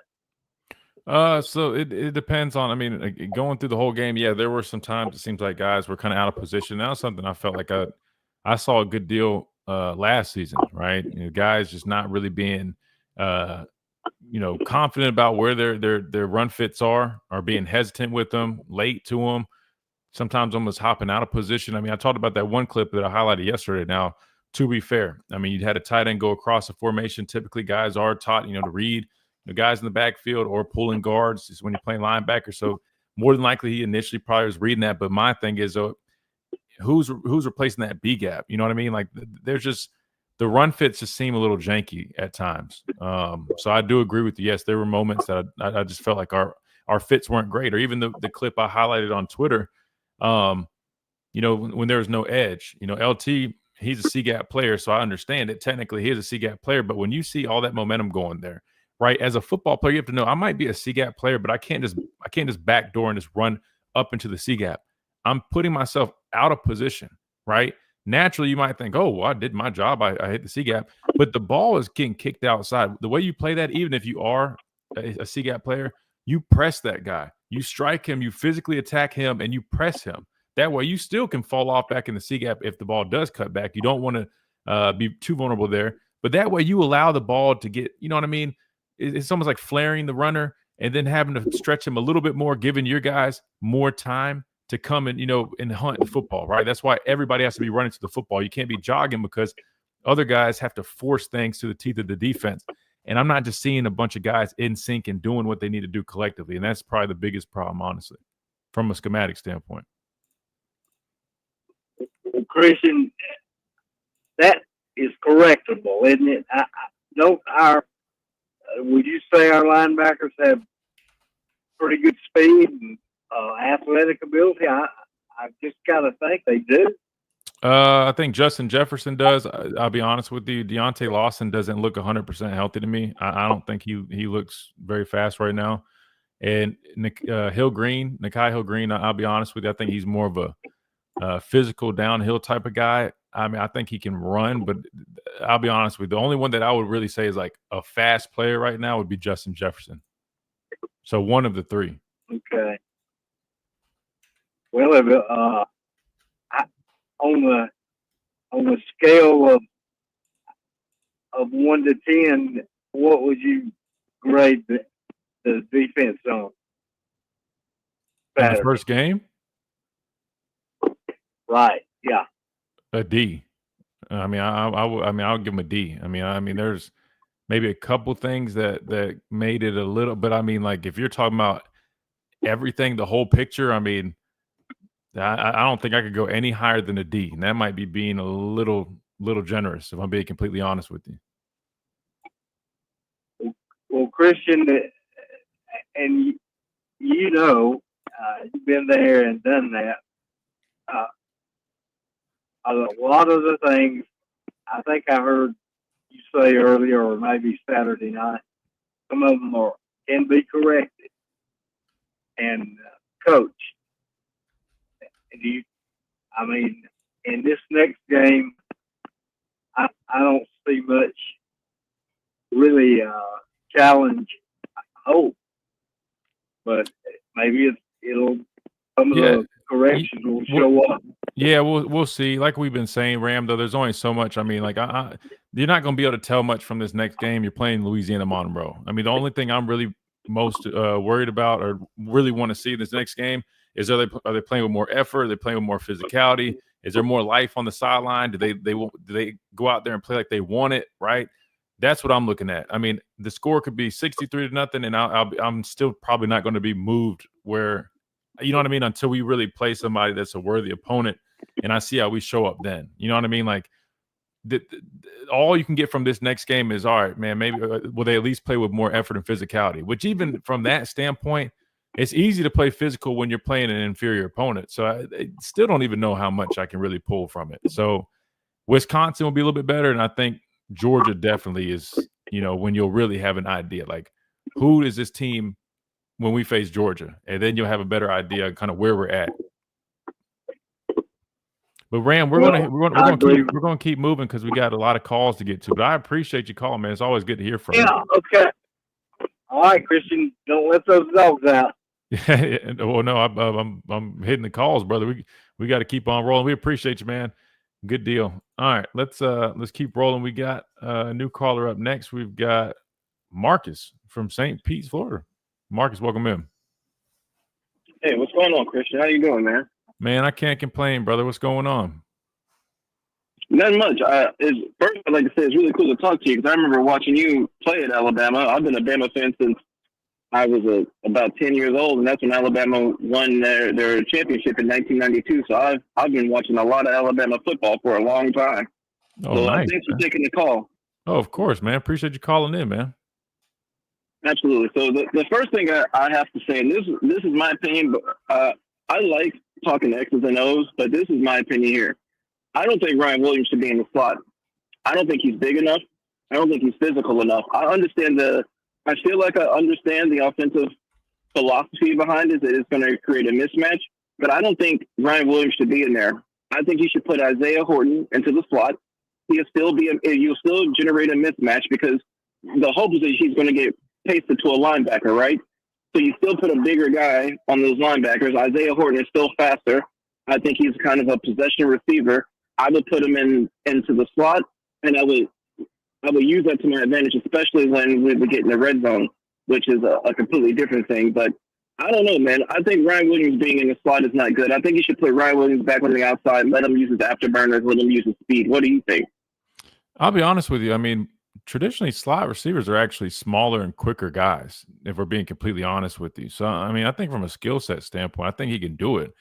I just think maybe it's a matter of he has to still kind of get more comfortable doing it. He's probably played outside, throughout high school. He definitely played it, last season, the X. So, I mean, I'll be honest with you. I think really nowadays guys can line up in a number of spots. It's just about really just them getting the reps there, feeling comfortable doing it.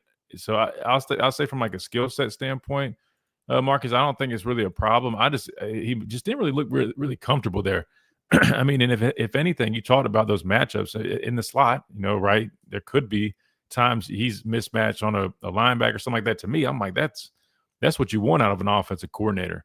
But I think I need to see a couple more games of him working in that spot, and I think they'll move guys around. Maybe they'll say, "Hey, he didn't look the most comfortable there Saturday. Let's get him back on the outside." Obviously, he's in concussion protocol, so it might be a week or so till we see that. But I think they'll figure it out. But to me, I mean, he's versatile. He probably can move all around and be just fine. I think it's just a matter of reps and comfort. I don't know. I agree with what you're saying. I would switch it up a little bit, and I also agree that he didn't look comfortable. It didn't feel like he felt. I don't know. It didn't feel like it was natural to him. It felt forced. I know that's going to sound weird to some people, but for some people who are just like football heads, I guess you'll understand what I'm saying. But it just didn't feel like it suited him. He didn't feel comfortable in the role. I don't feel like he trusted being in the slot. I could be 100% wrong because I'm watching it on TV just like everybody else is, but it just looked awkward to me. The next thing I'm going to say is, and this is probably where I'm going to get a lot of shade thrown at me, but it is what it is. I think it's unfair to start comparing Coach DeBoer to Coach Saban. I think it's unfair. We label Coach Saban the GOAT, which means greatest of all time, or arguably the greatest of all time. So we are comparing this guy to the greatest of all time and then getting mad when he doesn't meet those expectations. Well, no duh. The greatest of all time retired. He's gone now. So now we're expecting that the second guy that we hired is going to be another great of all time. It's not going to happen that way. What's going to happen now, that myself and a lot of Alabama fans are going to have to understand is we were spoiled with Coach Saban being there. We were spoiled because Coach Saban did something that not a lot of coaches, especially in the SEC, was able to do, which is maintain a standard of excellence that literally was the measuring stick in college football, in the world of college football. And now that Coach Saban is gone, Alabama, the University of Alabama, is going to have the same weaknesses as other schools have, which is, hey, man, if this doesn't work out with this coach after a few years, now we got to go find another coaching. We got to go on a coaching search and find somebody else to fill the role. I think people should take a breath and let this at least see what he can do. He just got his offensive coordinator, Ryan Grubb, which I thought Coach Grubb's play calling was good, but I thought the execution was terrible. A lot of people are going to drag Coach Womack, but Coach Womack had a top 11 defense last year. For those of you who don't follow the statistics, Alabama had one of the best defenses it had in quite some time last season under Coach Womack. I think this boils down to players not trusting the process, and most notably, I'm going to point at Dijon Lee. That him playing press coverage on Squirrel White, okay, that's fine with it. I get that. But if you're out there and you're playing press coverage, that means you have to press that offensive player. You got to put hands on him and reroute him off the ball. You can't just let somebody like Squirrel White get off flying down the field and catch a 64-yard strike, because we have a ton of film when he played at Tennessee when he used to do that. You have to put hands on somebody, and that's why I'm not a big fan of letting freshmen get out on the field and play. Unless you can physically dominate, unless you stand above everybody else who's above you, I'm not a fan of putting freshmen out on the field and letting them get first crack at it, because you're going to make those freshman mistakes, and those freshman mistakes are going to be costly mistakes, and that cost Alabama a touchdown because it set one up for FSU. That's my opinion.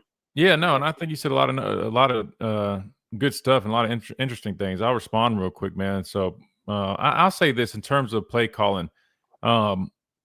First drive for sure, I definitely loved it. Downhill physical run, setting up play action, some nice easy throws for Ty to get into a rhythm. I think that was literally what I was hoping and expecting to see from Ryan Grubb.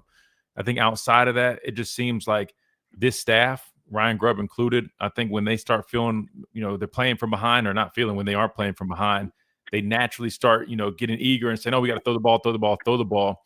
And that's natural for a coordinator. But I just feel like we did probably abandon the running game a little too early. I know they said they still try to get to it, was what it was, but that's when, like you mentioned, player execution has to be better. I agree. I 100% agree. And that's why I mentioned earlier with my dad, I think somebody asked a question about the scheme. Like, at the end of the day, even if, the scheme is not perfect at times, as players, especially when you have good football players, they should be able to say, all right, let's go out here, execute this call. And you should at least be able to minimize, what the offense is getting. You get what I'm saying? Player execution is key. Yeah. And I feel like there's been a lot of, lack of that the last couple of years. But again, that also could, we have good players. Why is there a disconnect between coaches and players? Why are we not seeing that relationship really flourish the way it should? And then you mentioned Coach Womack. I would be careful just going off of statistics because, I mean, yes, statistically, we did have a solid defense last year. We forced a lot of turnovers. I think it was kind of, up and down, kind of like the whole season. But I would say if you watch the tape, man, I mean, a lot of the issues that we saw week one were the same things. We saw inconsistency with the running game, or stopping the run, I should say, inconsistencies when it came to dual threat quarterbacks, right? Being a little bit, I guess, like one-dimensional sometimes and not really adjusting too much. And to me, like, you can have good numbers statistically, but there still is always going to be, if you turn on the tape, things that show up that the numbers aren't going to tell you.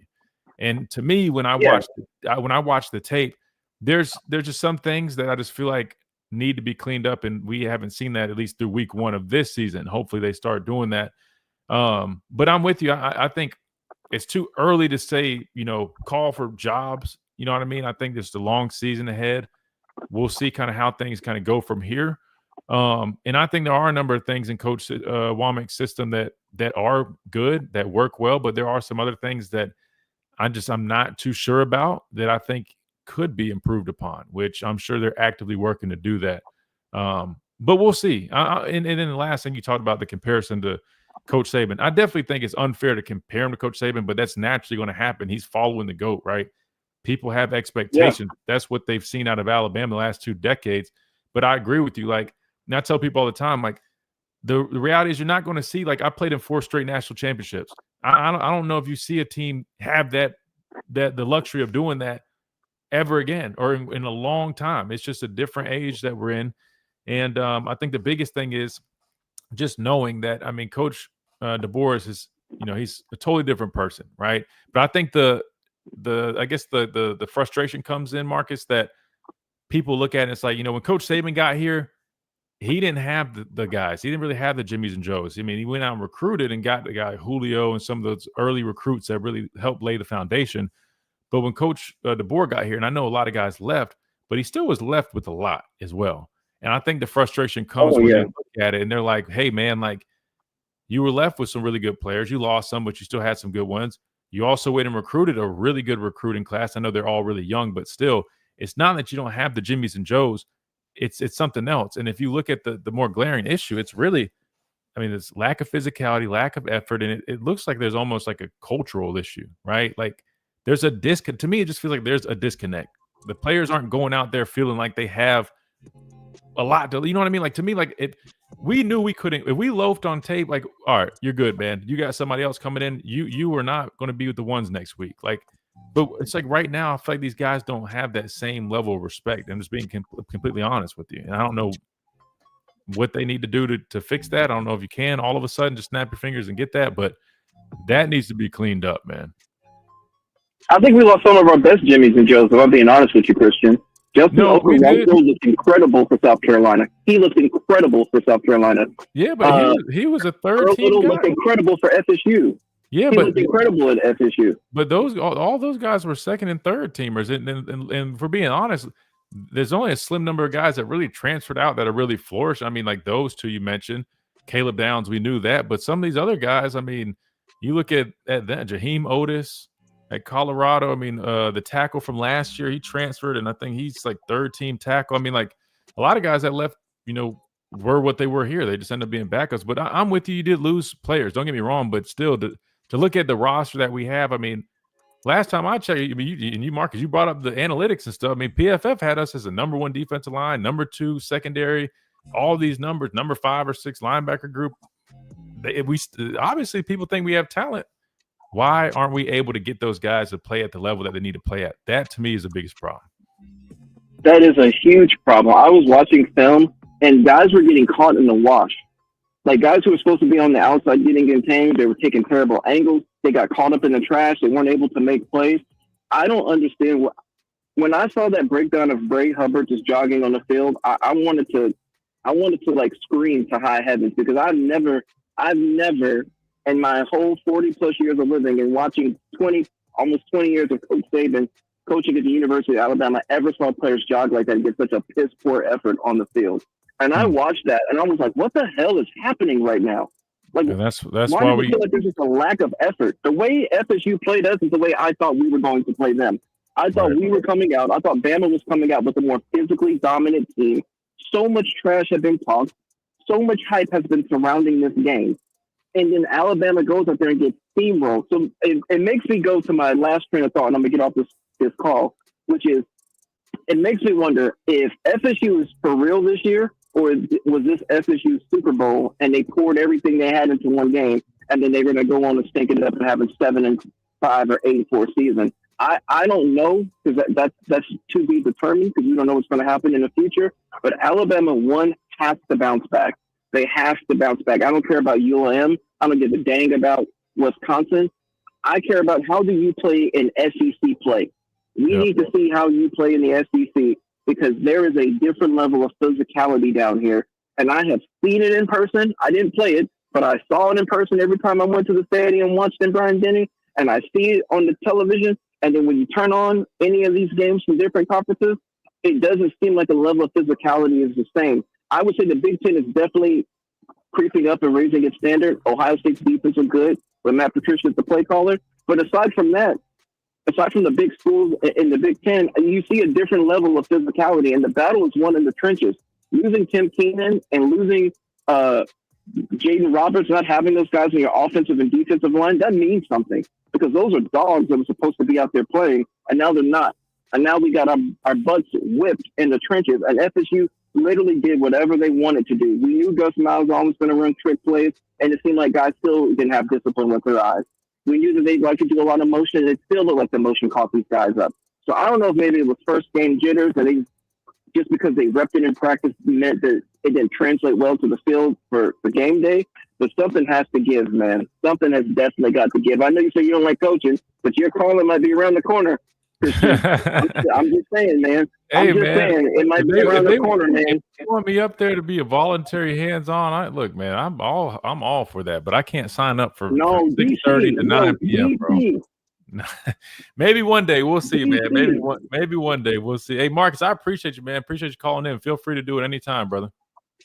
Hey, thanks a lot for taking my call, Chris. Have a great day, man. Roll Tide. Yes, sir. You too, brother. Roll Tide. Good deal, guys. Quick timeout. We'll be right back.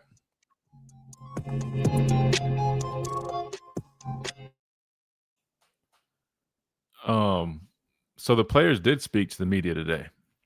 Surprised they still did that. I don't know if that was the right call, but here's something interesting that Quay Russaw said. But real quick before I say that, last point here about the whole scheme stuff, because I really wanted to drill this with you guys so we can wrap this lesson up. It's that same game, Ohio State, right? Now, again, they were in a 4-2-5 nickel defense, the first drive or whenever their first few plays, right? Now, what are they in, guys? Let's count. They are in what looks to be more of a 4-3, right? 1-2-3-4, 1-2-3, which is probably their quote-unquote base defense, if you want to call it, or something like that, whatever. But why are they in that? Again, well, we got, what was it? What we have? One tight end, two tight ends, one back. So what is that? 12 personnel? Matching personnel, right? So, wait, Smitty was on the phone lines? Did I miss him? Wait, hold on. Oh, okay. Chase put it in order, so I didn't see the end. Oh, wait, no, I did miss it from up there. Dang, Smitty. I'm going to see if I can squeeze you in on this last couple minutes, man. That's my bad, man. That's my bad. But anyway, so you see they're in a 4-3, right?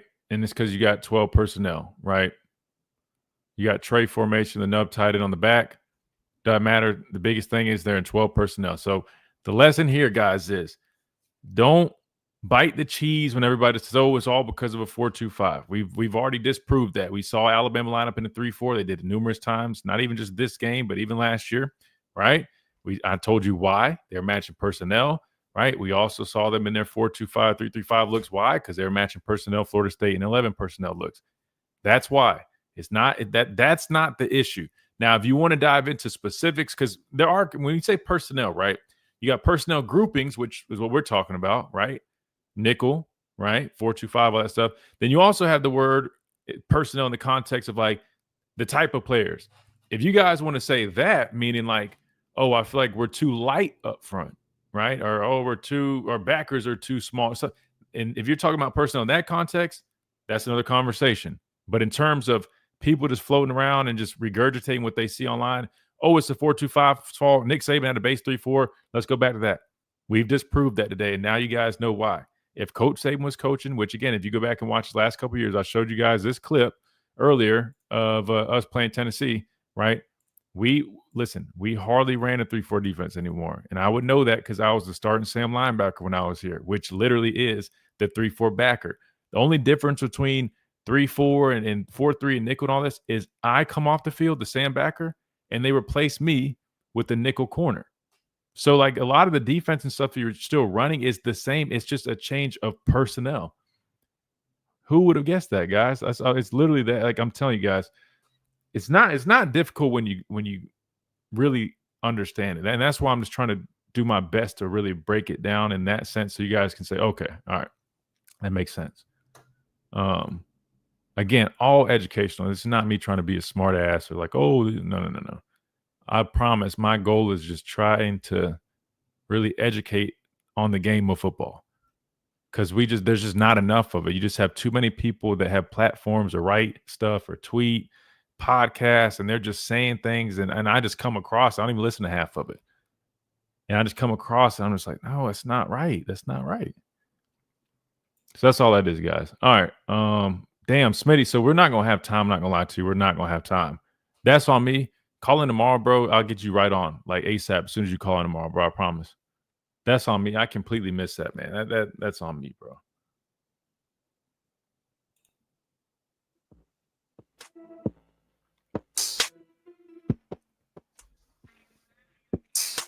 And we're back on this Talking Tuesday edition of the Miller's Edge, Tide 100.9, 1230 WTBC. All right, we only got like a minute left. Smitty, I mean, if you want to hop on for that minute, Chase, did Smitty drop?